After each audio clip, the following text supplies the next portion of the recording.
দেখি যে এটি কী পরিমাণে চলে।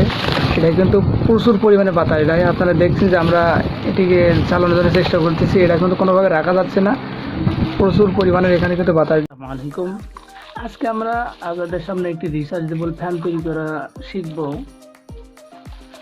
তো আমাদের কাছে এই ধরনের ফ্যানের যে স্ট্যান্ডগুলো আছে, এই স্ট্যান্ডগুলো বহুত আছে, আপনারা চাইলেও আমাদের কাছ থেকে নিতে পারবেন।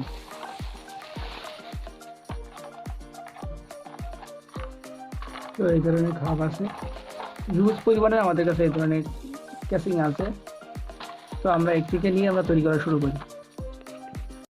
প্রথমে চলুন দেখে নিই আমাদের ফ্যানের এই যে খাপের সাথে কী কী আছে। এই ফ্যানটিকে লাগানোর জন্য একটি স্ট্যান্ড আছে, এই স্ট্যান্ডটি এইভাবে লাগাতে হয়।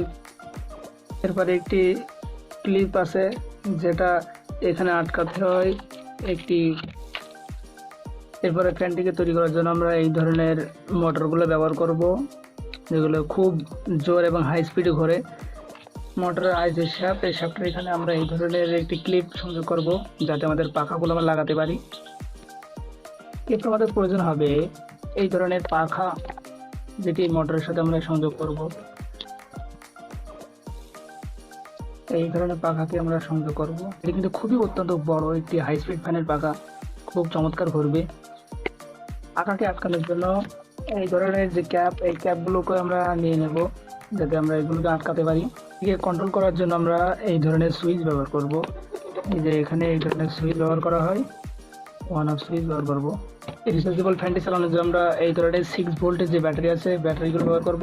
এই ব্যাটারি কিন্তু অত্যন্ত চমৎকার এবং খুব ব্যাকআপ দেয়। আমরা চালিয়ে দেখেছি এর আগেও যে এটি ভালোই ব্যাকআপ দিয়ে থাকে। তো আমরা ব্যাটারিকে বের করে দেখি, আমরা চাইলে এগুলোকে ব্যবহার করতে পারি। আর আপনাদের যাদের প্রয়োজন আমাদেরকে বলতে পারেন, আমরা আপনাদের দিতে পারবো। এই ব্যাটারিকে চার্জ করার জন্য আমরা এই ধরনের যে ট্রান্সফরমার আছে, এই ট্রান্সফরমারকে ব্যবহার করব। ট্রান্সফরমারকে এসি থেকে ডিসি করার জন্য আমরা এই ডায়োড এবং ক্যাপাসিটর ব্যবহার করব। তো চলুন চলে যাই, দেখতে থাকি যে কীভাবে তৈরি করতে হয়। এখানে আটকানোর জন্য আমরা এই ধরনের যে ক্লিপ, এটিকে ব্যবহার করে এভাবে আটকে দেবো। এটিকে সুন্দরভাবে আটকাতে হবে যাতে এটি না ঘোরে বা স্লিপ না করে, খুব মজবুত যেন লাগিয়ে থাকে। এটিকে আটকানোর জন্য এই ধরনের যে স্ক্রু বা নাট আছে, এই নাট দিয়ে আমরা টাইট করে ফেলবো। এই মোটরের তার বের করার জন্য এখানে আমরা একটি ছিদ্র করে নেব।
আর এই চালা অংশটিকে এটার সাথে সংযোগ করব।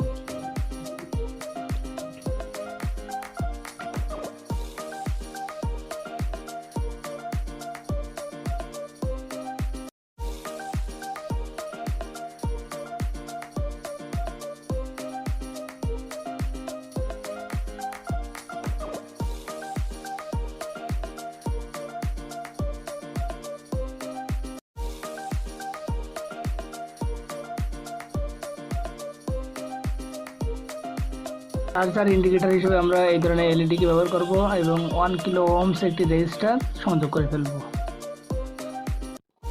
ইন্ডিকেটর ল্যাম্পটি জ্বালানোর জন্য আমরা এখানে একটি ছিদ্র করে নেব।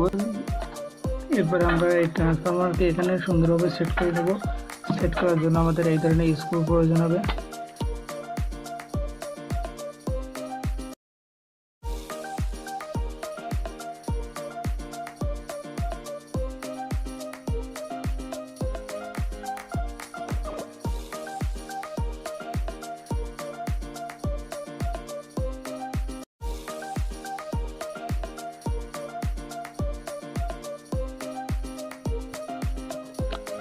এই যে আমাদের ফ্যানটি সম্পূর্ণ কমপ্লিট হয়ে গেছে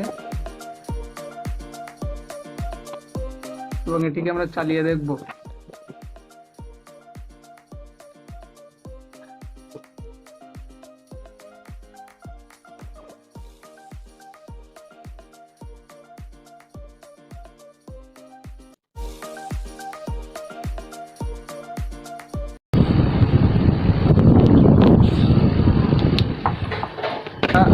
দেখি যে এটি কি পরিমাণে চলে। এটা কিন্তু প্রচুর পরিমাণে বাতাস, এটাই আপনারা দেখছেন যে আমরা এটিকে চালানোর জন্য চেষ্টা করতেছি। এটা কিন্তু কোনোভাবে রাখা যাচ্ছে না, প্রচুর পরিমাণের এখানে কিন্তু বাতাস দিচ্ছে। এই যে হাই স্পিড ফ্যানের মতো বাতাস, আপনি এখানে দাঁড়াতে পারবেন না। তো ভিডিওটি ভালো লাগলে লাইক, কমেন্ট আর শেয়ার করবেন।